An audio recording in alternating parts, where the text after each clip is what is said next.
Hello everyone, ನಮಸ್ಕಾರ ಎಲ್ರಿಗೂ. Welcome back to my channel. ನಾನು ಇವತ್ತಿನ ಈ ವಿಡಿಯೋದಲ್ಲಿ ನನ್ನ ಬಗ್ಗೆ ಆ್ಯಂಡ್ ಈ ಬ್ಯಾಂಕಿಂಗ್ ಪ್ರಿಪ್ರೇಷನ್ ಯಾವಾಗ ಶುರುವಾಯಿತು ಇದ್ರ ಬಗ್ಗೆ ಆ್ಯಂಡ್ ಯೂಟ್ಯೂಬ್ ಜರ್ನಿ ಬಗ್ಗೆ ಮಾತಾಡ್ತಿದ್ದೀನಿ. ನಾನು ಮೇ ಟೈಮಲ್ಲಿ ಯಾವ ವಿಡಿಯೋ ಮಾಡಿ ಹಾಕಲಿ ನೆಕ್ಸ್ಟು ಅಂತ ಯೂಟ್ಯೂಬಲ್ಲಿ ಕೇಳಿದ್ದೆ ಆ್ಯಂಡ್ ಹಾಗೆ ಇನ್ಸ್ಟಾದಲ್ಲೂ ಹಾಕಿದ್ದೆ. ಅದನ್ನು ಸುಮಾರಷ್ಟು ಜನ ರಿಪ್ಲೈ ಮಾಡಿದ್ರು, ಕೆಲವೊಂದು ಟಾಪಿಕ್ಸ್ ಮೇಲೆ ಮಾಡಿ ಹಾಕಿ ಅಂತ. ಅದನ್ನೆಲ್ಲ ಆಲ್ರೆಡಿ ವಿಡಿಯೋ ಮಾಡಿ ಹಾಕಿದ್ದೀನಿ. ಹಂಗೆ ಕೆಲವರು ನನ್ನ ಬಗ್ಗೆ ಹೇಳಿ ಅಂತ ಹಾಕಿದ್ರು, ಅಂದರೆ ನನ್ನ ಎಜುಕೇಷನ್ ಕ್ವಾಲಿಫಿಕೇಷನು, ಯಾಕೆ ಬ್ಯಾಂಕಿಂಗ್ ತೊಗೊಂಡೆ ಆ್ಯಂಡ್ ಹಾಗೆಯೇ ನನ್ನ ಡ್ರೀಮ್ಸ್ ಏನು ಅನ್ನೋದ್ರ ಬಗ್ಗೆ. ಸೊ ಅದಕ್ಕೆ ಈ ವಿಡಿಯೋ ಮಾಡಿ ಹಾಕ್ತಿದ್ದೀನಿ. ಆಲ್ಮೋಸ್ಟ್ ಹತ್ತತ್ರ 50 ವಿಡಿಯೋಸ್ ಮಾಡಿ ಹಾಕಿದ್ದೀನಿ. ಆದರೆ ನನ್ನ ಸ್ಮಾಲ್ ಇಂಟ್ರಡಕ್ಷನ್ ಈ ವಿಡಿಯೋದಲ್ಲಿ ಹೇಳ್ತಾ ಇದ್ದೀನಿ. ಆ್ಯಂಡ್ ನಾನು ಬುಕ್ಕಿಶ್ ನಾಗು ಅಂತ ಚಾನಲ್ ನೇಮ್ ಇಟ್ಟು ಆ್ಯಂಡ್ ಪ್ರತಿಯೊಂದು ವಿಡಿಯೋದಲ್ಲೂ ನಾಗು ಅಂತ ಹೇಳಿ ನನ್ನ ರಿಯಲ್ ನೇಮು ಸುಮಾರು ಜನ ಗೊತ್ತಿರಲ್ಲ. ನಂದು ನೇಮ್ ಬಂದು ನಾಗಶ್ರೀ ಅಂತ. ನಾನು ಮೈಸೂರವಳು ಆ್ಯಂಡ್ ನಾನು ಓದಿದ್ದೆಲ್ಲ ಮೈಸೂರಲ್ಲೇ. ನನ್ನ ನೇಟಿವ್ ಬಂದು ಅಮ್ಮ ಊರು ಬಂದು ಉಡುಪಿ. ಆ್ಯಂಡ್ ನಾನು ಸ್ಕೂಲ್ ಓದಿದ್ದು ಪ್ರಗತಿ ವಿದ್ಯಾ ಕೇಂದ್ರ ಅಂತ. ಆ್ಯಂಡ್ PUCಲಿ ಕಾಮರ್ಸ್ ತೊಗೊಂಡಿದ್ದೆ, ಓದಿದ್ದು ವಿಜಯವಿಠಲದಲ್ಲಿ. ಆ್ಯಂಡ್ ಡಿಗ್ರಿ ಬಂದು BCom ಮಾಡಿದೆ ಸೆಂಟ್ ಜೋಸೆಫ್ ಫಸ್ಟ್ ಗ್ರೇಡ್ ಕಾಲೇಜಲ್ಲಿ. ಆ್ಯಂಡ್ ನಾನು 2002 ಬಾರ್ನ್. ಇನ್ನೂ ಕೆಲವೊಂದು ವಿಷಯಗಳು ನಂದು ಹೇಳೋದಾದರೆ, ನಾನು ನ್ಯಾಷನಲ್ ಲೆವೆಲ್ ಥ್ರೋಬಾಲ್ ಪ್ಲೇಯರ್. 2022 ಅಲ್ಲಿ 3 ನ್ಯಾಷನಲ್ಸ್ ಆಡಿದೆ. ಒಂದು ಉಡುಪಿಲೇ ಇತ್ತು ಆ್ಯಂಡ್ ಇನ್ನೊಂದು ಪಂಜಾಬಲ್ಲಿ ಹೋಗಿ ಆಡಿದ್ದೆ ಆ್ಯಂಡ್ ಇನ್ನೊಂದು ಜಾರ್ಖಂಡಲ್ಲಿ ಆಡಿದ್ದೆ. ನನ್ನ ಥ್ರೋಬಾಲ್ ಜರ್ನಿ ಬಂದು ನಾನು 7th ಇಂದನೇ ಆಡೋಕ್ಕೆ ಶುರು ಮಾಡಿದ್ದೆ. ಸ್ಕೂಲಲ್ಲೆಲ್ಲ normal tournament, zone, inter zone ಲೆವೆಲೆಲ್ಲ ಆಡಿದ್ದೆ. ಮತ್ತು PUCಗೆ ಬಂದಾಗಲೂ ಅದನ್ನು ಕಂಟಿನ್ಯೂ ಮಾಡಿದ್ದೆ. ಆ್ಯಂಡ್ ಅಲ್ಲಿ ಡಿಪಾರ್ಟ್ಮೆಂಟಲ್ ಸ್ಟೇಟ್ಸ್ ಆಡಿದೆ, ಮೈಸೂರು ರೆಪ್ರೆಸೆಂಟ್ ಮಾಡಿ. ಒಂದು ಬಳ್ಳಾರಿಯಲ್ಲಿತ್ತು ಫಸ್ಟ್ PUC ಟೈಮಲ್ಲಿ, ಸೆಕೆಂಡ್ PUC ಟೈಮಲ್ಲಿ ಚಾಮರಾಜನಗರದಲ್ಲಿತ್ತು. ಆ್ಯಂಡ್ ಅದನ್ನು ಡಿಗ್ರಿಲೂ ಕಂಟಿನ್ಯೂ ಮಾಡಿದೆ ಸ್ಪೋರ್ಟ್ಸ್ ಆಡೋದನ್ನ. ಡಿಗ್ರಿಗೆ ಬಂದಮೇಲೂ ಅಲ್ಲೂ ಕಾಲೇಜ್ ಲೆವೆಲಲ್ಲಿ ಆಮೇಲೆ ನಾರ್ಮಲ್ ಟೂರ್ನಮೆಂಟ್ಸ್ ಎಲ್ಲ ಹೋಗಿ ಆಡಿದ್ದೀನಿ. ಆ್ಯಂಡ್ ಅಸೋಸಿಯೇಷನ್ ಕಡೆಯಿಂದ, ಥ್ರೋಬಾಲ್ ಅಸೋಸಿಯೇಷನ್ ಆಫ್ ಕರ್ನಾಟಕ ಕಡೆಯಿಂದ ನಾನು ನ್ಯಾಷನಲ್ಸ್ ಆಡಿದೆ, 3 ನ್ಯಾಷನಲ್ಸ್ ಆಡಿದ್ದೀನಿ. ಆ್ಯಂಡ್ BCom ಮುಗಿಯೋ ತನಕನೂ ನಾನು ಸ್ಪೋರ್ಟ್ಸ್ ಕಂಟಿನ್ಯೂ ಮಾಡ್ಕೊಂಡು ಬಂದೆ. ಆ್ಯಂಡ್ BCom ಮುಗಿದು ನಾನು ಬ್ಯಾಂಕಿಂಗ್ಗೆ ಅಂತ ಬಂದಾಗ ಸದ್ಯಕ್ಕೆ ಸ್ಟಾಪ್ ಮಾಡಿದ್ದೀನಿ ಥ್ರೋಬಾಲ್. ಏನು ನನ್ನ ಸ್ಪೋರ್ಟ್ಸ್ ಇದೆ ಅದನ್ನು ಆಡೋದನ್ನ. ಆ್ಯಂಡ್ ನನಗೆ ಸ್ಪೋರ್ಟ್ಸ್ ಅಂದರೆ ಸಿಕ್ಕಾಪಟ್ಟೆ ಇಷ್ಟ, ಈಗಲೂ ಹೆವಿ ಇಷ್ಟ ನನಗೆ. ಆ್ಯಂಡ್ ನನ್ನ ಸ್ಟೂಡೆಂಟ್ ಲೈಫು ಸಿಕ್ಕಾಪಟ್ಟೆ ಮೆಮೊರಬಲ್ ಆಗಿತ್ತು ಅಂತ ಹೇಳಿದರೆ ಅದಕ್ಕೆ ಸ್ಪೋರ್ಟ್ಸೇ ಕಾರಣ. ನಾನು ಸ್ಕೂಲಲ್ಲಿ ಇದ್ದಾಗಲೂ ಅಷ್ಟೇ, ಬರೀ ಥ್ರೋಬಾಲ್ ಒಂದೇ ಅಲ್ಲ, ಝೋನಲ್ ಲೆವೆಲಲ್ಲಿ ರನ್ನಿಂಗು 100 to 100, 400 ಮೀಟರ್ಸ್, ಆಮೇಲೆ ರಿಲೇ ಆಡಿದ್ದೆ, ಆಮೇಲೆ ಡಿಸ್ಕಸ್ ಥ್ರೋ ಆಡಿದ್ದೆ. ಆ್ಯಂಡ್ ಜಾವ್ಲಿನು ಸ್ಕೂಲಲ್ಲಿದ್ದಾಗ ಪ್ರಾಕ್ಟೀಸ್ ಮಾಡುವೆ ನಾನು. ಆ್ಯಂಡ್ PUಗೆ ಬಂದಾಗ ಥ್ರೋಬಾಲ್ ಒಂದೇ ನಾನು ರೆಪ್ರೆಸೆಂಟ್ ಮಾಡಿದ್ದು, ಬಟ್ ಆಚೆ ಕಡೆ ಎಲ್ಲ ಬ್ಯಾಡ್ಮಿಂಟನ್ ಎಲ್ಲ ಆಡುವೆ ಸುಮ್ಮನೆ. ಆ್ಯಂಡ್ ಡಿಗ್ರಿಗೆ ಬಂದಾಗ ನಮ್ದೇನಾಗೋಗಿತ್ತು, ಕೊರೋನಾ ಬ್ಯಾಚ್ ಆಗಿರೋದ್ರಿಂದ ಎಂಟ್ರಿ ಕೊಟ್ಟಾಗ ನಮ್ಮದು PUCಲಿದ್ದಾಗಲೇ ಕೊರೋನಾ ಬಂದು ಇಂಗ್ಲೀಷ್ ಒಂದು ಎಕ್ಸಾಮ್ನ ಆಮೇಲೆ ಬರೆದಿದ್ದು. ಅದು ಆನ್ಲೈನ್ ಅಂತ ಬಂತು, ಮತ್ತೆ ಹೋದ್ವಿ, ಮತ್ತೆ ಆನ್ಲೈನ್ ಅಂತ ಬಂತು. ಸೊ 1.5 ವರ್ಷ ಹೀಗೆ ಹೊಟ್ಟೋಯ್ತು ನಮ್ಮದು. ಅದಾದಮೇಲೆ ನಾವು ಆಡ್ಕೊಂಡು ಹೋಗಿದ್ದು. ಆವಾಗಲೂ ಅಷ್ಟೇ ಥ್ರೋಬಾಲ್ ಆಡಿದ್ದೀನಿ. ಆ್ಯಂಡ್ ನಮಗೆ ಸಾಫ್ಟ್ ಬಾಲ್ ಹೇಳ್ಕೊಡ್ತಾಯಿದ್ರು, ಅದನ್ನು ಸುಮ್ಮನೆ ಕಾಲೇಜಲ್ಲಿ ಪ್ರಾಕ್ಟೀಸ್ ಮಾಡುವೆ. ಆ್ಯಂಡ್ ಹಾಕಿ ಸುಮ್ಮನೆ ಸ್ಟಿಕ್ ಇಟ್ಕೊಂಡು ಅದನ್ನು ಆಡ್ತಾಯಿದ್ದೆ ಕಾಲೇಜಲ್ಲಿದ್ದಾಗ. ಆಮೇಲೆ ನಮ್ಮ ಕಾಲೇಜ್ ಲೆವೆಲ್ ಸ್ಪೋರ್ಟ್ಸ್ ಲೆವೆಲಲ್ಲೇ ಕ್ರಿಕೆಟ್ ಆಡಿದ್ವಿ ಆ್ಯಂಡ್ ಕಬಡ್ಡಿ ಆಡಿದ್ವಿ ನಾವು. ಸೊ ಒಂಥರ ತುಂಬ ಚೆನ್ನಾಗಿತ್ತು. ಸ್ಟೂಡೆಂಟ್ ಲೈಫಲ್ಲಿ ಈ ಸ್ಪೋರ್ಟ್ಸ್ ಅನ್ನೋದೇ ನನಗೆ ಸಿಕ್ಕಾಪಟ್ಟೆ ಖುಷಿ ಕೊಟ್ಟಿದ್ದು. ಆ್ಯಂಡ್ ನನಗೆ ಸ್ಪೋರ್ಟ್ಸು ಆಡೋದಕ್ಕೆ ಮಾತ್ರ ಅಲ್ಲ, ನೋಡೋದಕ್ಕೂ ಸಿಕ್ಕಾಪಟ್ಟೆ ಇಷ್ಟ. ನಾನು ಒಲಿಂಪಿಕ್ಸ್ ನಡೆದಾಗೆಲ್ಲ ನೋಡ್ತೀನಿ. ಆ್ಯಂಡ್ ಹಾಗೆಯೇ ನನಗೆ ಕಬಡ್ಡಿ ನೋಡೋದಕ್ಕೆ ಅಂದರೆ ಇಷ್ಟ, ಈ ಬ್ಯಾಡ್ಮಿಂಟನ್ ನೋಡೋದಕ್ಕೆ ಅಂದರೆ ಇಷ್ಟ. ಆ್ಯಂಡ್ ಇವಾಗ ವಾಲಿಬಾಲ್ ಟೂರ್ನಮೆಂಟು ನಡೀತಿದೆ, ಅದರಲ್ಲೂ ಇಂಡಿಯಾ ಅನ್ಬಿಟನ್ ಆಗಿ ಆಡ್ತಾ ಇದ್ದಾರೆ. ಏನು ಖುಷಿ ಅಂತ ಹೇಳಿದರೆ, ಈ ಕ್ರಿಕೆಟ್ ಬಿಟ್ಟು ಬೇರೆದ್ರಲ್ಲೂ ಇಂಡಿಯಾ ರೆಪ್ರೆಸೆಂಟ್ ಮಾಡಿ ಅದ್ರಲ್ಲಿ ಚೆನ್ನಾಗಿ ಆಡ್ತಿದ್ದಾರೆ ಅನ್ನೋದೇ ನಮಗೆ ಖುಷಿ. ಇಂಡಿಯಾದಲ್ಲಿ ಏನಾಗಿದೆ ಅಂತ ಹೇಳಿದರೆ, ಸ್ಪೋರ್ಟ್ಸ್ ಅಂದರೆ ಕ್ರಿಕೆಟ್ ಒಂದೇ ಅನ್ನೋ ಥರ ಆಗಿಬಿಟ್ಟಿದೆ ಜನಗಳಿಗೆ. ಮಿಕ್ಕಿ ಸ್ಪೋರ್ಟ್ಸ್ ಬಗ್ಗೆ ಗೊತ್ತೇ ಇರಲ್ಲ. ಈಗ ಎಷ್ಟೊಂದು ಜನಕ್ಕೆ ಥ್ರೋಬಾಲ್ ಅಂದರೆ ಏನು ಅಂತಲೂ ಗೊತ್ತಿರಲ್ಲ. ಸುಮಾರು ಸತಿ ನೋಡಿದ್ದೀನಿ, ಈ ವಿಡಿಯೋಸ್ ಹಾಕಿರ್ತಾರಲ್ಲ ಇನ್ಸ್ಟಾದಲ್ಲೆಲ್ಲ, ಏನು ಸ್ಪೋರ್ಟ್ಸ್ ಇದು ಅನ್ನೋ ಥರ ಎಲ್ಲ ಕಮೆಂಟ್ ಹಾಕಿರ್ತಾರೆ. ಸೊ ಎಷ್ಟೊಂದು ಜನಕ್ಕೆ ಗೊತ್ತೇ ಇರಲ್ಲ. ನನಗೇನೊಂದು ಆಸೆ ಅಂತ ಹೇಳಿದರೆ, ಇಂಡಿಯಾದಲ್ಲಿ ಕ್ರಿಕೆಟ್ ಒಂದೇ ಅಲ್ಲ, ಮಿಕ್ಕಿದೆಲ್ಲನೂ ಬೆಳಿಬೇಕು ಸ್ಪೋರ್ಟ್ಸ್ ಅನ್ನೋದೇ ಆಸೆ. ಈಗ ನಮ್ಮ ಕರ್ನಾಟಕದಲ್ಲಿ ಹೇಗಾಗಿದೆ ಅಂದರೆ, ಥ್ರೋಬಾಲ್ಗೆ ಅಷ್ಟೊಂದು ಬೆಲೆನೇ ಇಲ್ಲ ಅನ್ನೋ ಥರ ಆಗಿದೆ. ಅದೇನಾಗಬೇಕು, ಮುಂದೇನಾದರೂ ಚೇಂಜ್ ಆಗಿ ಎಲ್ಲ ಸ್ಪೋರ್ಟ್ಸು ಬೆಳಿಬೇಕು, ಕ್ರಿಕೆಟ್ ಒಂದೇ ಅಲ್ಲ ಅನ್ನೋದು ಜನಕ್ಕೆ ಗೊತ್ತಾಗಬೇಕು ಅನ್ನೋದೇ ನನ್ನ ಆಸೆ. ಈ ಕೆಲಸದ ವಿಚಾರದಲ್ಲಿ ಚಿಕ್ಕ ವಯಸ್ಸಲ್ಲಿ ನನಗೆ ಏನಾಗಬೇಕಂತ ಆಸೆ ಇತ್ತು ಅಂತ ಹೇಳಿದರೆ, ನನಗೆ ಟೀಚರ್ ಆಗಬೇಕು ಅಂತ ಆಸೆ ಇತ್ತು. ಏನೋ ಒಂಥರ ಖುಷಿ ನನಗೆ ಹೇಳ್ಕೊಡೋದು ಅಂತ ಹೇಳಿದರೆ. ಆ್ಯಂಡ್ ನಾನು ಸೆಪ್ಟೆಂಬರ್ 5th ಹುಟ್ಟಿದ್ದು, ಟೀಚರ್ಸ್ ಡೇ ದಿನನೇ ಆಗಿರೋದ್ರಿಂದ ನನಗೆ ಎಷ್ಟೊಂದು ಜನ ಹೀಗೇ ಟೀಚರ್ ಆಗ್ತೀಯಾ ನೀನು, ಟೀಚರ್ ಆಗು ಅಂತಲೇ ಹೇಳೋರು. ಆ್ಯಂಡ್ ಹಾಗೆಯೇ ನನ್ನ ಕಾಲೇಜಲ್ಲೂ ಅಷ್ಟೇ ಕೆಲವರು ಇವಾಗಲೂ ಹೇಳ್ತಾರೆ, ನೀನು ಟೀಚರ್ ಆಗ್ತೀಯ ಅನಿಸ್ತಿದೆ ನನಗೆ ಯಾಕೋ ಅನ್ನೋ ಥರನೇ ಹೇಳ್ತಾರೆ. ಆ್ಯಂಡ್ ಹಾಗೆಯೇ ಸ್ಕೂಲಲ್ಲಿ ಇದ್ದಾಗ ಟೀಚರ್ಸೇ ಹೇಳೋರು ನನಗೆ ಈ ಥರ ಹೇಳ್ಕೊಡು ಅವ್ರಿಗೆ ಪ್ರಾಬ್ಲಮ್ಸ್ ಅಂತಾರ. ಬಟ್ ಡಿಗ್ರಿಗೆ ಬರೋ ತನಕ ಅದೇನೋ ಒಂದು ಕಂಟಿನ್ಯೂ ಆಗ್ತಾ ಬಂತು. ಡಿಗ್ರಿಲೂ ಅಷ್ಟೇನೆ ನಾನು ಸುಮಾರಷ್ಟು ಕನ್ನಡ ಪಾಠಗಳು ಅಷ್ಟೇನೆ ಅವ್ರುಗಳಿಗೆ ಹೇಳಿ ಕತೆ ಇದು ಅಂತ ಹೇಳಿನೇ ನಾನು ಫುಲ್ಲು ನನಗೆ ಕತೆ ಗೊತ್ತಾಗ್ತಿತ್ತು. ಫುಲ್ ಕತೆ ಏನಿದೆ ಅದು ತಲೆಯಲ್ಲಿ ತುಂಬಿಟ್ಟಿರೋದು, ಮರೆಯೋಕ್ಕೆ ಆಗ್ತಿರ್ಲಿಲ್ಲ ಆ ಥರ. ಅಂದರೆ ಒಂದು 3-4 ಜನಕ್ಕೆ ಹೇಳ್ಕೊಟ್ಟೆ ಕಲ್ತಿದ್ದೆ. ಇನ್ನು ಅಕೌಂಟ್ಸ್ ಪ್ರಾಬ್ಲಮ್ಮು ಹಾಗೇನೆ. ಒಂದ್ಸತಿ ನಾನು ನೋಡ್ಕೊಳ್ಳುವೆ ಹೇಗೆ ಮಾಡೋದೇನು ಅಂತ. ಆಮೇಲೆ ಎಲ್ಲರಿಗೂ ಹೇಳ್ಕೊಟ್ಟೇನೆ ನನಗೆ ರಿವಿಷನ್ ಥರ ಆಗ್ಬಿಟ್ಟಿರೋದು. ಸೊ ಏನೋ ಒಂಥರ ನನಗೆ ಹೇಳ್ಕೊಡೋದು ಅಂದರೆ ತುಂಬ ಇಷ್ಟ. ಆ್ಯಂಡ್ ಹಾಗೆಯೇ ನೆಕ್ಸ್ಟು ಈಗ ಬಂದಿರೋದು ನನಗೆ ಬ್ಯಾಂಕಿಂಗ್ ಫೀಲ್ಡ್ಗೆ ಹೋಗಬೇಕು ಅನ್ನೋದು. ನಂದು ಡಿಗ್ರಿ ಕಂಪ್ಲೀಟ್ ಆಗಿದ್ದು 2023 ಸೆಪ್ಟೆಂಬರ್ ಟೈಮಲ್ಲಿ. ಆವಾಗ ನಮ್ಗೆ ಅಪ್ಲೈ ಮಾಡೋಕ್ಕಿರಲಿಲ್ಲ, ಬಿಕಾಸ್ ಸೆಪ್ಟೆಂಬರ್ ಆಗೋಗಿತ್ತಲ್ಲ. ಸೊ ಆವಾಗ ಇನ್ನೂ ನಾನು ಏನು ಮಾಡೋದು ಅಂತ ಯೋಚನೆ ಮಾಡಬೇಕಾದ್ರೆ ಸುಮಾರಷ್ಟು ಥಾಟ್ಸ್ ಬಂತು. ನಾನು ಮಿಸ್ಟೇಕ್ಸ್ ಏನೇನು ಮಾಡಿದೆ ಅನ್ನೋದನ್ನು ಹೇಳ್ತೀನಿ, ಬಟ್ ಇಲ್ಲಿ ಶಾರ್ಟಾಗಿ ಹೇಳ್ತೀನಿ. ಫಸ್ಟು CMA ಮಾಡೋದು, ಬ್ಯಾಂಕಿಂಗ್ ಮಾಡೋದು, MCOM ಹೋಗೋದು, ಈ ಥರದ್ದೆಲ್ಲ ಬಂದು ಕೊನೆಯಲ್ಲಿ ನಾನು ಬ್ಯಾಂಕಿಂಗ್ ಫೀಲ್ಡ್ಗೆ ಬರೋಣ ಅಂತ ಅಂದ್ಕೊಂಡೆ. ಏನಕ್ಕೆ ಬ್ಯಾಂಕಿಂಗ್ ಅನ್ನೋದನ್ನು ನಾನು ಸಪ್ರೇಟಾಗಿ ವಿಡಿಯೋ ಮಾಡಿ ಹಾಕ್ತೀನಿ. 2 ರೀಸನ್ ಏನು ಅಂದರೆ, ಎಲ್ಲರಿಗೂ ಇದ್ದಂಗೆ ಇದೊಂಥರ ಬ್ಯಾಂಕಿಂಗ್ ಸೆಕ್ಯೂರ್ ಫೀಲ್ಡ್ ಅಂತ. ಅದಾದಮೇಲೆ ನನಗೆ ಏನಂತ ಹೇಳಿದ್ರೆ ಪ್ರೈವೇಟಲ್ಲಿ ವರ್ಕ್ ಮಾಡೋದಕ್ಕೆ ಇಷ್ಟ ಇಲ್ಲ. ಸೊ ಇದಕ್ಕೇನೆ ಬಂದೆ. ಆ್ಯಂಡ್ ನಾನು 2024ಇಂದನೇ ಶುರು ಮಾಡಿದೆ, ಪ್ರಿಪ್ರೇಷನ್ ಶುರು ಮಾಡಿದ್ದೀನಿ. ಬಟ್ ಏನು ಮಾಡಿದ್ದೀನಿ ಅಂದರೆ ನಾನು SSC, ರೈಲ್ವೇಸ್, ಬ್ಯಾಂಕಿಂಗ್ ಎಲ್ಲದಕ್ಕೂ ಅಂದ್ಕೊಂಡು ಪ್ರಿಪೇರ್ ಆಗೋಕ್ಕೆ ಹೋದೆ.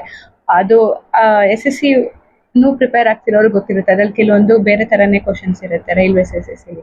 ಅದಕ್ಕೂ ಅಂತ ಪ್ರಿಪೇರ್ ಹಾಕ್ಕೊಂಡು ಹೋದೆ. ಅದಾದಮೇಲೆ ಕ್ವಾಂಟ್ಸ್ ಜಾಸ್ತಿ ಗಮನ ಕೊಟ್ಟಿರಲಿಲ್ಲ. ಸೊ ಇದೆಲ್ಲ ಆಗಿದ್ದರಿಂದ ನಾನು ಕೊನೆಗೆ ಒಂದು ಬ್ಯಾಂಕ್ ಎಕ್ಸಾಮ್ ಬರೆದ ಮೇಲೆ ನಾನೇನು ಅಂದ್ಕೊಂಡೆ, ಬೇಡ ಬ್ಯಾಂಕಿಂಗಿನೇ ಫಿಕ್ಸ್ ಆಗೋಣ, ಅದೊಂದಕ್ಕೆ ಪ್ರಿಪೇರ್ ಆಗೋಣ ಅಂತ ಆಗೋಕ್ಕೆ ಶುರು ಮಾಡಿದೆ. 2024ಅಲ್ಲಿ ಒಂದೇ ನಾನು ಬರೆದಿದ್ದು IBPS ಕ್ಲರ್ಕ್ ಮಾತ್ರ, ಬಿಕಾಸ್ ಅವಾಗ ಇನ್ನೂ ನಾನು ಶುರು ಮಾಡಿದ್ನಲ್ಲ. ಆಮೇಲೆ ಬ್ಯಾಂಕಿಂಗ್ಗೆ ಅಂತಲೇ ನಾನು ಕಂಪ್ಲೀಟಾಗಿ ಗಮನ ಕೊಟ್ಟಿರಲಿಲ್ಲ, ಎಲ್ಲನೂ ಕೊಟ್ಕೊಂಡು ಮಿಕ್ಸ್ ಮಾಡ್ಕೊಂಡಿದ್ದೆ. ಆ್ಯಂಡ್ ಅದಾದಮೇಲೆ 2025ಅಲ್ಲಿ SBIದು ಜನವರಿಲೋ ಫೆಬ್ರವರಿಲೋ ಎಕ್ಸಾಮ್ ಆಗೋಯಿತು. ಅವಾಗ ಇನ್ನು 50 ವೇಕೆನ್ಸಿ ಏನೋ ಇತ್ತು. ಅದು IBPS ನಂದು ಕ್ಲಿಯರ್ ಆಗಿರಲಿಲ್ಲ. ಅದಾದಮೇಲೆ ನಾನು ಹೋದ ವರ್ಷದಿಂದನೇ ಬರೆಯೋಕ್ಕೆ ಶುರು ಮಾಡಿದ್ದು. IBPS, SBI, RRB ಕ್ಲರ್ಕ್ ಮತ್ತು RRB PO 4 ಎಕ್ಸಾಮ್ ಬರೆದಿದ್ದೆ. 4ದು ಪ್ರಿಲಿಮ್ಸ್ ಪಾಸ್ ಆಗಿತ್ತು, ಮೇನ್ಸ್ ಆಗಿರಲಿಲ್ಲ. ಆ್ಯಂಡ್ ರೀಸೆಂಟಾಗಿ ನಾರ್ಮಲಾಗಿ RBI ಆಮೇಲೆ IDBI JAMLನ್ನು ಹೋಗಿ ಎಕ್ಸಾಮ್ ಬರೆದ್ಬಿಟ್ಟು ಬಂದೀನಿ. ಸೊ ಇದಿಷ್ಟು ನಾನು ಪ್ರಿಪೇರ್ ಆಗಕ್ಕೆ ಶುರು ಮಾಡಿದಾಗಿಂದ. ಬಟ್ ನಾನು ಅದರಲ್ಲಿ ಪ್ರಿಪೇರ್ ಆಗೋಕ್ಕೆ ಏನಕ್ಕೆ ನನಗೆ ಇಷ್ಟು ವರ್ಷ ತೊಗೊಂತು, ನಾನು ಏನೇನು ಸ್ಟಾರ್ಟಿಂಗಲ್ಲಿ ಮಿಸ್ಟೇಕ್ಸ್ ಮಾಡಿದ್ದೆ ಅನ್ನೋದು ನಾನು ಸಪ್ರೇಟ್ ವಿಡಿಯೋ ಮಾಡಿ ಹಾಕ್ತೀನಿ. ಒಂದು ಏನಕ್ಕೆ ಬ್ಯಾಂಕಿಂಗ್ ಅನ್ನೋದ್ರ ಬಗ್ಗೆನೂ ಹಾಕ್ತೀನಿ, ಆ್ಯಂಡ್ ಇನ್ನೊಂದು ಈ ಮಿಸ್ಟೇಕ್ಸ್ ಬಗ್ಗೆನೂ ಮಾಡಿ ಹಾಕ್ತೀನಿ. ಬಿಕಾಸ್ ಸುಮಾರಷ್ಟು ಜನಕ್ಕೂ ಇದೇ ಕನ್ಫ್ಯೂಷನ್ ಇರುತ್ತೆ, ಯಾವ ಕಡೆ ಹೋಗೋದು ಆ್ಯಂಡ್ ಏನೇನು ಮಿಸ್ಟೇಕ್ಸ್ ಆಗುತ್ತೆ ಓದೋ ಟೈಮಲ್ಲಿ ಅನ್ನೋದನ್ನು ಸಪ್ರೇಟಾಗಿಯೇ ನಾನು ವಿಡಿಯೋ ಮಾಡಿ ಹಾಕ್ತೀನಿ. ಇನ್ನು ಮಿಕ್ಕಿದೇನಂತ ಹೇಳಿದ್ರೆ, ನನ್ನ ಡ್ರೀಮ್ಸಲ್ಲಿ ಮೊದಲನೇದಾಗಿ ಇದು ಬ್ಯಾಂಕಿಂಗ್ ಫೀಲ್ಡಲ್ಲಿ ನನಗೆ ಯಾವುದು ಫೇವ್ರೇಟ್ ಅಂತ ಹೇಳಿದ್ರೆ, ನನಗೆ ಕರ್ನಾಟಕ ಗ್ರಾಮೀಣ ಬ್ಯಾಂಕಲ್ಲಿ ಕೆಲಸ ಮಾಡಬೇಕು ಅಂತ ಇಷ್ಟ. PO ಆಗಲಿ ಕ್ಲರ್ಕ್ ಆಗಲಿ ಏನೋ IBPS RRB ಅಂದರೆ ನನಗೆ ಇಷ್ಟ, ಅದನ್ನು ಕ್ಲಿಯರ್ ಮಾಡ್ಕೊಬೇಕು ಅಂತ ಆಸೆ. ಆ್ಯಂಡ್ ಅದು ಬಿಟ್ಟು ಆಚೆ ಬರೋದಾದರೆ ನನಗೆ ಟ್ರಾವೆಲ್ ಮಾಡಬೇಕು ಅಂದರೆ ಅಂತ ತುಂಬ ಇಷ್ಟ. ಆ್ಯಂಡ್ ಹಾಗೆಯೇ ಅಡ್ವೆಂಚರಸ್ ಆ್ಯಕ್ಟಿವಿಟೀಸ್ನ ಟ್ರೈ ಮಾಡಬೇಕು ಅಂತ ತುಂಬ ಇಷ್ಟ. ಆಮೇಲೆ ನನಗೆ ಈ ಬುಕ್ಸ್ ಓದೋದು ಅಂದರೆ ತುಂಬ ಇಷ್ಟ. ಏನೋ ಲೈಬ್ರರಿ ಥರ ಕ್ರಿಯೇಟ್ ಮಾಡಬೇಕು ಅಂತ ನನಗೆ ಆಸೆ. ಬುಕ್ ಒಂಥರ ಅಡಿಕ್ಷನ್ ಇದ್ದಂಗೆ, ಓದ್ತಿದ್ರೆ ಮುಂದೆ ಏನು ಕತೆ ಆಗುತ್ತೆ ಅಂತ ಓದ್ತಾನೆ ಇರಬೇಕು ಅಂತ ಅನಿಸುತ್ತೆ. ಅದಕ್ಕೆ ಇವಾಗ ಒಂದು ಸ್ವಲ್ಪ ನಿಲ್ಲಿಸಿದ್ದೀನಿ. ಆ್ಯಂಡ್ ನನಗೆ ಸೈಕಾಲಜಿ ಓದಬೇಕು ಅಂತ ಸಿಕ್ಕಾಪಟ್ಟೆ ಆಸೆ. 10th ಆದಮೇಲೂ ಇತ್ತು ಆರ್ಟ್ಸ್ ತೊಗೊಂಡು ಹೋಗೋಣ ಅಂತ. ಬಟ್ ಅದಕ್ಕಿಂತ ಜಾಸ್ತಿ ಸ್ಪೋರ್ಟ್ಸ್ ಇಷ್ಟ ಇದ್ದಿದ್ದರಿಂದ ಕಾಮರ್ಸ್ ತೊಗೊಂಡು ವಿಜಯ್ ಕ್ಲಾಸ್ ಸೇರಿಕೊಂಡೆ. ಆ್ಯಂಡ್ ಹಾಗೆ ನನಗೆ ಈ ಥರ ಕ್ರೋಶೆ ವರ್ಕ್ ಮಾಡಬೇಕು, ಗಿಟಾರ್ ಕಲಿಬೇಕು ಅಂತೆಲ್ಲ ಇಷ್ಟ. ಆ್ಯಂಡ್ ಇದೆಲ್ಲ ಕೆಲವೊಂದು ಡ್ರೀಮ್ಸ್ ಅಷ್ಟೇ. ಆಮೇಲೆ ನನಗೆ ಸ್ಪೋರ್ಟ್ಸಲ್ಲೂ ಮುಂದುವರಿಬೇಕು ಅಂತ ಇಷ್ಟ. ಅಂದರೆ ಒಂದು ಸ್ವಲ್ಪನಾದ್ರು ಸೈಡಲ್ಲಿ ಆಟಾಡ್ಕೊಂಡು ಹೋಗಬೇಕು ಅಂತ ಇಷ್ಟ ನನಗೆ. ಸ್ಪೋರ್ಟ್ಸ್ ನನ್ನ ಲೈಫಲ್ಲಿ ಇರಬೇಕು ಅಂತ. ಆ್ಯಂಡ್ ಫಸ್ಟು ಈಗ ಮೇನ್ ಟಾರ್ಗೆಟ್ ಇರೋದು ನಾನು ಬ್ಯಾಂಕಿಂಗ್ ಎಕ್ಸಾಮ್ ಕ್ಲಿಯರ್ ಮಾಡ್ಕೋಬೇಕು. ಅದಾದಮೇಲೆ ಇದರಲ್ಲೇ ಒಂದೊಂದನೇ ನನಗೆ ಏನು ಡ್ರೀಮ್ಸ್ ಇದೆ ಅದೆಲ್ಲ ಆಗೋಷ್ಟನ್ನು ನಾನು ಕಂಪ್ಲೀಟ್ ಮಾಡ್ಕೊಂಡು ಬರಬೇಕು, ಯಾವುದಾಗುತ್ತೆ ಅದನ್ನು ಅಂತ ಅನ್ಕೊಳ್ತೀನಿ. ಆ್ಯಂಡ್ ಇನ್ನು ಚಾನಲ್ ವಿಚಾರಕ್ಕೆ ಬರೋದಾದರೆ, ನಾನು ಫಸ್ಟು ಟ್ರಾವೆಲ್ ಪೇಜ್ನ ತೆಗೆದಿದ್ದೆ ಅಕ್ಟೋಬರ್ 2024ಅಲ್ಲಿ. ಈ ಅಕೌಂಟ್ಗೆ ಈ ಚಾನಲ್ಗೆ ಬರೋದಾದರೆ, ಆ್ಯಂಡ್ ನನಗೆ ಒಂದು ಥಾಟ್ ಬಂತು, ಬುಕ್ ಹೇಗಿದ್ರು ಓದ್ತೀನಲ್ಲ ಅದ್ರ ಬಗ್ಗೆ ರಿವ್ಯೂ ಥರ ಹಾಕೋಣ, ಏನಾದ್ರು ಅದ್ರ ಮೇಲೆ ಕಂಟೆಂಟ್ ಕ್ರಿಯೇಟ್ ಮಾಡೋಣ ಅಂತ ಈ ಚಾನಲ್ನ ಶುರು ಮಾಡಿದೆ. ಮಾರ್ಚ್ 12ಗೆ ನಾನು ಇದನ್ನು ಓಪನ್ ಮಾಡೋದು. ಅದಾದರೆ ನಾನು ಮಾತಾಡಿ ಹಾಕೋದನ್ನು ಇನ್ನೂ ಶುರು ಮಾಡಿರಲಿಲ್ಲ. ನಂಗೆ ಸಿಕ್ಕಾಪಟ್ಟೆ ಭಯ ಇತ್ತು ಅವಾಗ. ಎಲ್ಲ ಹೇಳೋರು, ನನ್ನ ಟ್ರಾವೆಲ್ ಪೇಜಲ್ಲೇ ನಾನು ಮಾತಾಡಿ ಹಾಕಿರೋದು ಕಮ್ಮಿನೇ. ಅವಾಗಲೇ ಹೇಳೋರು, ಎಲ್ಲಿಗಾರು ಹೋದಾಗ ಬರೀ ಅದ್ರದ್ದು ವೀಡಿಯೋ ತೆಗೆದು ಸಾಂಗ್ ಹಾಕಿ ಈ ಥರ ಹಾಕೋದ್ರೆ ನೀವು ಮಾತಾಡಿ ಹಾಕೋ ಅನ್ನೋ ಥರ ಹೇಳೋರು. ಫುಲ್ಲು ಭಯ ಇತ್ತು. ಸೊ ನಾನೇನು ಮಾಡಿದೆ, ಈ ಅಕೌಂಟ್ ತೆಗೆದ್ಮೇಲೆ ಇದರಲ್ಲೂ ಓಕೆ ಒಂದು ಸತಿ ಮಾತಾಡಿ ಹಾಕೋಣ ಅಂತ ಅನ್ಕೊಂಡೆ. ಬಟ್ ಅನ್ಕೊಂಡಿದ ತಕ್ಷಣನೂ ಮಾಡಿಲ್ಲ. ಭಯದಿಂದನೇ ಸ್ವಲ್ಪ ಮುಂದೆ ಹೋಗಿ ಫೈನಲಿ ನಾನು ಡಿಸೈಡ್ ಮಾಡಿದೆ. ನಿಜವಾಗ್ಲೂ ಹೇಳ್ಬೇಕಂದ್ರೆ it's a very good thing ನಾನು ಮಾಡಿದ್ದು. ಮೇ ಅಲ್ಲಿ ನಾನು ಜಾನ್ ಟು ಏಪ್ರಿಲ್ ರೀಡ್ಸ್ ಅನ್ನೋದನ್ನ ಮಾಡಿ ವಿಡಿಯೋ ಹಾಕಿದ್ದೀನಿ. ನೀವು ಅದನ್ನ ಹೋಗಿ ನೋಡ್ಬೋದು. ಎಷ್ಟು ಭಯದಲ್ಲಿ ಹಾಕಿದ್ದೀನಿ, ಎಷ್ಟು ಭಯದಲ್ಲಿ ಮಾತಾಡಿದ್ದೀನಿ ಅಂತ ಹೇಳಿದ್ರೆ, ಇವಾಗಿರೋ ನನಗೆ ಏನು ಕಾನ್ಫಿಡೆನ್ಸ್ ಇದೆ ಅವಾಗ ಇರಲಿಲ್ಲ. ಇವಾಗ ಏನು ಬರ್ಕೋತೀನಿ, ಈ ಟಾಪಿಕ್ ಮಾತಾಡಬೇಕು ಅಂದ್ಕೊಂಡು ಬರ್ಕೋತೀನಿ. ಅಂದರೆ ಇವತ್ತು ಇಷ್ಟು ಟಾಪಿಕ್ ಮಾತಾಡಬೇಕು ಅಂತ. ಬಟ್ ಅದು ಟಾಪಿಕ್ ಒಳಗಡೆ ನಾನು ಮಾತಾಡೋದು ಏನಿರುತ್ತೆ, ಇಲ್ಲಿ ನಾನು ವಿಡಿಯೋ ನೋಡ್ಕೊಂಡು ಮಾತಾಡ್ತೀನಿ, ಏನೇನು ಬರುತ್ತೆ ನಾನು ಅದನ್ನೇ ಮಾತಾಡೋದು. ಅದೇ ಲಾಸ್ಟ್ ವಿಡಿಯೋ ಎಲ್ಲ ಹಾಕಿದ್ದೀನಲ್ಲ, ನಿಮ್ಮ ಕ್ವಶನ್ ನನ್ನ ಆನ್ಸರ್ ಅನ್ನೋ ಥರ, ಅದ್ರಲ್ಲಿ ಏನು ಮಾಡಿರ್ತೀನಿ, ನಿಮ್ಮ ಕ್ವಶನ್ಸ್ನ ಬರ್ಕೊಂಡಿರ್ತೀನಿ. ಬಟ್ ಆನ್ಸರ್ ನನಗೇನು ಇರುತ್ತೆ ತಲೆಯಲ್ಲಿ ನಾನು ಅದನ್ನೇ ಹೇಳೋದು. ಬಟ್ ಅವಾಗ ಆ ಥರ ಇಲ್ಲ.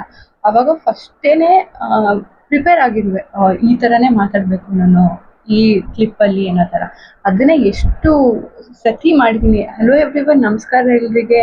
ಈ ಥರ ವಿಡಿಯೋನೇ ನಾನು ಒಂದು 25 ಸತಿ ಮಾಡಾಕಿದ್ದೀನ ಅಂತ. ನಂಗೆ ಅಷ್ಟು ಭಯ ಇತ್ತು, ಅಷ್ಟು ಸೆಟ್ ಆಗ್ತಿರ್ಲಿಲ್ಲ ಮಾತಾಡೋದೇನೋ ಅಂತ. ಸೊ ನಾನು ಈ ಜರ್ನಿಲಿ ಮಾತಾಡದೆ ಸುಮ್ಮನೆ ಹಂಗೆ ಕೂತ್ಕೊಂಡು ಬರೀ ವಿಡಿಯೋಸ್ ಹಾಕಿದ್ದಿದ್ರೆ ನಂಗೆ ಎಷ್ಟು ಕಾನ್ಫಿಡೆನ್ಸ್ ಬರ್ತಿತ್ತಾ ಇಲ್ವೋ ಗೊತ್ತಿಲ್ಲ. ನಾನು ಒಳ್ಳೇದು ಮಾಡಿದ್ದೇನಂತ ಹೇಳಿದ್ರೆ ನಾನು ಮಾತಾಡಿ ಹಾಕಕ್ಕೆ ಶುರು ಮಾಡಿದ್ದು. ಆ್ಯಂಡ್ ಹಾಗೇನೆ ನಾನು ಜೂನ್ ಜುಲೈ ಟೈಮಿಂದನೇ ಲಾಸ್ಟ್ ಟೈಮು ಬ್ಯಾಂಕಿಂಗ್ ಬಗ್ಗೆ ಏನೋ ಹಾಕಬೇಕು ಅಂತ ಅಂದ್ಕೊಂಡಿದ್ದೆ. ಬಟ್ ಏನಾಯಿತು, ಅದನ್ನ ಇನ್ನೂ ಶುರು ಮಾಡಿರಲಿಲ್ಲ. ಬೇಡ ಬಿಡು ಅಂದ್ಕೊಂಡೆ ಹೋಗಿದ್ದೆ. ಬಟ್ IBPS ಕ್ಲರ್ಕ್ ನಾನು ಎಕ್ಸಾಮ್ ಬಂದಿದ್ದ ದಿನದಿಂದ ನಾನು ಬ್ಯಾಂಕಿಂಗ್ ಬಗ್ಗೆ ಮಾತಾಡೋಕ್ಕೆ ಶುರು ಮಾಡಿದ್ದು. ಅಲ್ಲಿದು ನನ್ನ ಅಟೆಂಪ್ಟ್ಸ್ ಏನಾಗಿದೆ, ನನ್ನ ಎಕ್ಸ್ಪೀರಿಯೆನ್ಸ್ ಏನಿದೆ, ಅದರಿಂದ ಶುರುವಾಗಿದ್ದು ಜರ್ನಿ ಇವಾಗ ಇಲ್ಲಿ ತನಕ ಬಂದು ನಿಂತಿದೆ. ಒಂಥರ ಏನು ಅಂದರೆ ಒಳ್ಳೇದಾಯಿತು ನಾನು ಈ ಚಾನಲ್ ತೆಗೆದಿದ್ದು, ಒಳ್ಳೇದಾಯಿತು ನಾನು ಮಾತಾಡೋಕ್ಕೆ ಶುರು ಮಾಡಿದ್ದು ಅಂತಲೇ ಹೇಳ್ಬೋದು. ಒಂದು ಇಲ್ದಿರೋ ಏನು ಅಂತಾರೆ ಕಾನ್ಫಿಡೆನ್ಸ್ ಇದೆ. ನಾನು ಮಾತಾಡ್ತೀನಿ ಇಲ್ಲ ಅಂತಲ್ಲ, ಬಟ್ ನನ್ನ ಫ್ರೆಂಡ್ಸ್ಗಳ ಜೊತೆ, ನನ್ನ ಕ್ಲೋಸ್ ಫ್ರೆಂಡ್ಸ್ ಜೊತೆಗೆ ಎಷ್ಟು ಬೇಕಷ್ಟು ಮಾತಾಡ್ತೀನಿ. ಬಟ್ ಯಾರು ಎದುರುಗಡೆ ಬಂದಾಗಲೂ ನಾನು ಮಾತಾಡೋದಕ್ಕೆ ಭಯನೇ ಇತ್ತು, ಒಂದು ಎಷ್ಟು ಅನ್ನೋದು ಮಧ್ಯೆ ಅಂತ. ಬಟ್ ಈ ಯೂಟ್ಯೂಬ್ ಏನಿದೆ ಅದನ್ನೆಲ್ಲ ನನಗೆ ಹೋಗ್ಸಿದೆ ಅಂತಲೇ ಹೇಳ್ಬೋದು. ನನಗೆ ಭಯ ಅನ್ನೋದು ಹೋಗ್ಸಿದೆ ಜನರ ಜೊತೆ ಮಾತಾಡೋದಕ್ಕೆ ಅಂತಲೇ ಹೇಳ್ಬೋದು.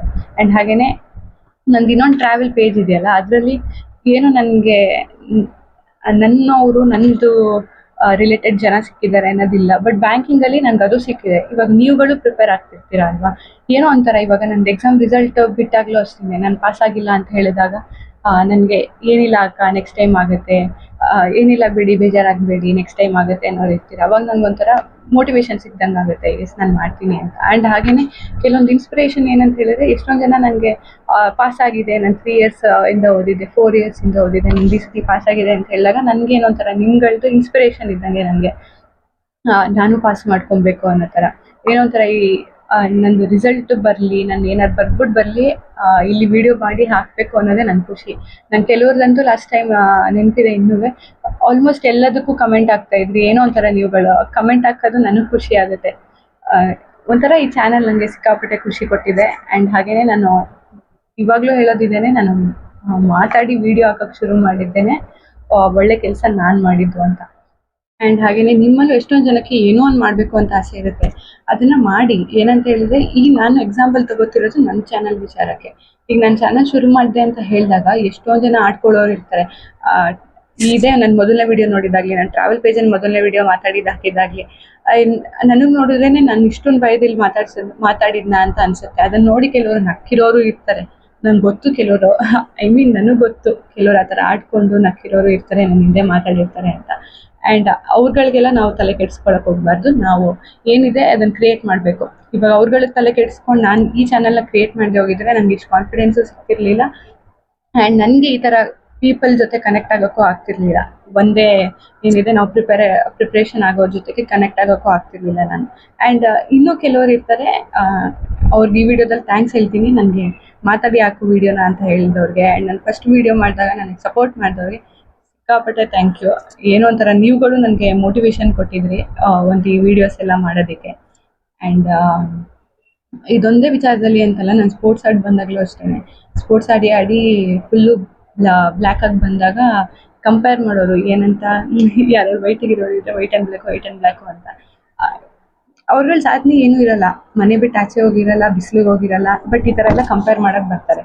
ಆವಾಗ ನಾನು ಸಿಕ್ಕಾಪಟ್ಟೆ ತಲೆ ಕೆಡಿಸ್ಕೊಳ್ಳೋದು, ಏನಕ್ಕೆ ಹಿಂಗೆ ಅಂತಾರೆ ಅಂತ. ಬಟ್ ಇವಾಗ ಅದನ್ನೆಲ್ಲ ಬಿಟ್ಟಿದ್ದೀನಿ. ಅನ್ನೋರು ಅಂತಾರೆ, ನಾವೇನಿದೆ ನಮ್ಗೆ ಏನು ಇಷ್ಟ ಇದೆ ಅದನ್ನು ಮಾಡಬೇಕು, ಒಳ್ಳೆ ಕೆಲಸ ಆಗಿದ್ದರೆ ಅದನ್ನು ನಾವು ಮಾಡ್ಕೊಂಡೇ ಹೋಗಬೇಕು.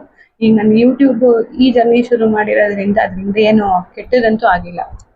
ನನಗೇನು ಇಷ್ಟ, ನಾನು ಮುಂಚೆಯಿಂದನೂ ಹೇಳಿದ್ನಲ್ಲ ಅವಾಗಲೇ, ನನಗೇನಾದ್ರು ಹೇಳ್ಕೊಡೋದು ಅಂದರೆ ಇಷ್ಟ. ಸೊ ಅದಕ್ಕೆ ನಾನು ಅವಾಗವಾಗ ಈ GA ಟಾಪಿಕ್ಸ್ ಇದನ್ನೆಲ್ಲ ಮಾಡಿ ಹಾಕೋಣ ಅಂತ ಅನ್ಸುತ್ತೆ. ಏನೋ ನನ್ನಿಂದ ಕೆಲವ್ರಿಗೆ ಹೆಲ್ಪ್ ಆಗುತ್ತೆ ಅನ್ನೋ ರೀತಿಲಿ. ಸೊ ಇದೇನೆ, ನಿಮಗೂ ಏನಾದ್ರು ಈ ಥರ ಯೂಟ್ಯೂಬ್ ಜರ್ನಿ ಒಂದೇ ಅಲ್ಲ, ಕಂಟೆಂಟ್ ಕ್ರಿಯೇಷನ್ ಶುರು ಮಾಡ್ಬೇಕು, ಇನ್ನೇನು ಒಳ್ಳೆ ಕೆಲಸ ಮಾಡಬೇಕು ಅಂತ ಇರುತ್ತೆ ಅಂದಾಗ ಬೇರೆಯವ್ರ ಬಗ್ಗೆ ತಲೆ ಕೆಡಿಸ್ಕೋಬೇಡಿ. ಅವರು ಮಾತಾಡೋದು ಮಾತೇ ಆಡ್ತಾರೆ. ನಿಮ್ಗೇನು ಇಷ್ಟ ಇದೆ ಅದು ಒಳ್ಳೇದಾಗಿದ್ರೆ ನೀವು ಮಾಡಿ ಅದನ್ನ. ಈ ವಿಡಿಯೋದಲ್ಲಿ ಇದನ್ನೆಲ್ಲ ಮಾತಾಡಿ ಖುಷಿ ಆಯ್ತು ಒಂಥರ. ಸ್ಕೂಲಿಂದ ಡಿಗ್ರಿ ತನಕನೂ ಆ ಸ್ಪೋರ್ಟ್ಸ್ ಲೈಫ್ ಇದನ್ನೆಲ್ಲ ನೆನೆಸ್ಕೊಂಡು ಸಿಕ್ಕಾಪಟ್ಟೆ ನನ್ಗೆ ಖುಷಿ ಆಯಿತು.